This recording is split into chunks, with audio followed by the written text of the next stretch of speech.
اعوذ باللہ من الشیطان الرجیم بسم اللہ الرحمن الرحیم السلام علیکم ورحمۃ اللہ وبرکاتہ۔ الحمد للہ رب العالمین والعاقبۃ للمتقین والصلاة والسلام علی رسولہ الانبیاء والمرسلین وعلی آلہ وصحبہ اجمعین ومن تبعہم بإحسان الی یوم الدین، اما بعد۔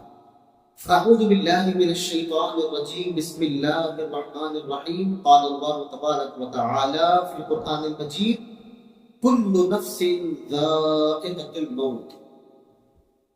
ناظرین کرام، ابھی آپ حضرات کے سامنے سورہ آل عمران کی آیت نمبر 185 کی تلاوت کی گئی ہے، جس کا ترجمہ یوں ہے: اللہ فرماتا ہے کہ ہر ذی نفس کو موت کا مزہ چکھنا ہے۔ ناظرین کرام، موت سے کسی کو مفر نہیں۔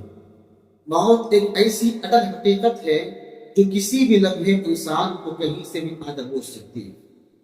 لہذا عقل و دانش مندی کا مالک وہی ہے جو ہمہ وقت اعمال صالحہ بجا لاتے ہوئے اور محرمات سے کنارہ کش ہو کر موت کی تیاری میں لگے رہے، موت کے بعد والی زندگی کی تیاری پہ لگے رہے۔ ناظرین کرام، کتنے ہی لوگ ایسے ہیں جنہیں ہم نے اپنی سابقہ حیات میں ہنستے مسکراتے، کھاتے پیتے، کھیلتے کودتے، دنیاوی لذتوں سے لطف اندوز ہوتے ہوئے دیکھا، اور پھر ایک وقت ایسا بھی آیا کہ ہم نے انہی لوگوں کو موت و حیات کی کشمکش میں مبتلا، کرب و الم سے دوچار، زندگی کی آخری سانسیں گنتے ہوئے دیکھا۔ اسی حالت میں ان کی وفات ہو جائے۔ اس کے برعکس کتنے ہی ایسے لوگوں کو بھی ہم نے دیکھا جو کسی حادثے میں شکار ہو کر یکایک وفات پا جاتے ہیں۔ یہ حادثات، یہ مشاہدات، یہ حالات ہمارے اور آپ کی عبرت ہے، نصیحت، اس سے ہمیں اور آپ کو سبق حاصل کرنا ہے۔ ناظرین کرام، انسان کی زندگی کا، انسان کی موت کا ایک وقت مقرر ہے جس کا صحیح علم اللہ تعالیٰ ہے۔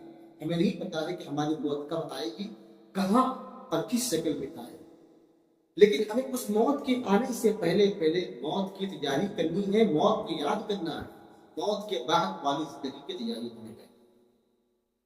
چنانچہ آپ صلی اللہ علیہ وسلم اسی کے متعلق سے بیان فرماتے ہیں: وعن ابی ہریرہ رضی اللہ عنہ قال قال رسول اللہ صلی اللہ علیہ وسلم: اکثروا ذکر حاتم اللذات یعنی الموت۔ حضرت ابو ہریرہ رضی اللہ عنہ فرماتے ہیں کہ نبی کریم صلی اللہ علیہ وآلہ وسلم نے فرمایا، لذتوں کو ختم کر دینے والی چیز یعنی موت کثرت سے یاد کیا کرو۔ اللہ اکبر۔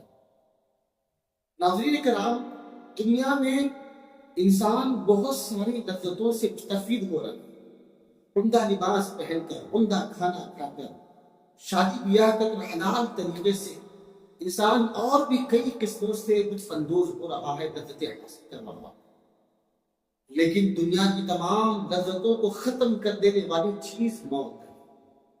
اسی موت کو کثرت سے یاد کرنے کا ہمیں اور آپ کو حکم دیا گیا ہے، اس کی تیاری کرنے کی ہمیں ترغیب دلائی گئی ہے۔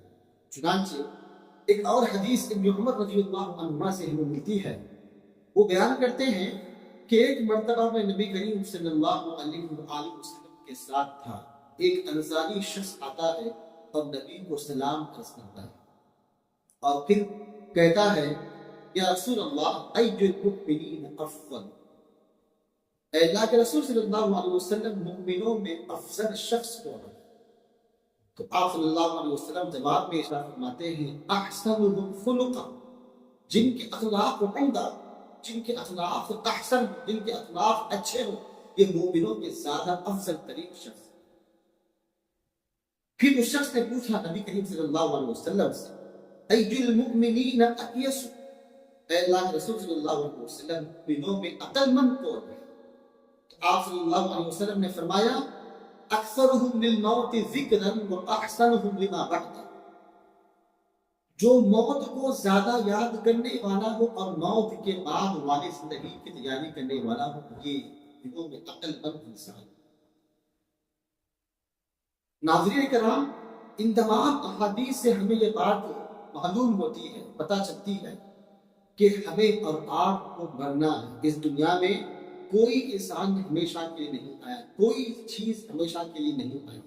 ہر چیز فانی ہے, ہر چیز فنا ہونے والی ہے. ہمارے آپ کے فنا ہونے سے پہلے ہمیں موت کو یاد کرنا ہے, موت کو یاد کرنا ہے, کثرت سے یاد کرنا ہے, اس لیے کہ موت تمام لذتوں کو ختم کر دینے والی چیز. موت کے ساتھ موت کے بعد والی زندگی کی تیاری ہمیں کرنا چاہیے. اللہ تعالیٰ سے دعا ہوں کہ عزت تمام مسلمانوں کو, ہم تمام لوگوں کو اپنی زندگی کو غنیمت جانتے ہوئے موت سے پہلے موت کو یاد کرنے اور موت کے بعد والی زندگی کی تیاری کرنے کی توفیق عطا فرمائے. آمین. وآخر دعوانا ان الحمد للہ رب العالمین.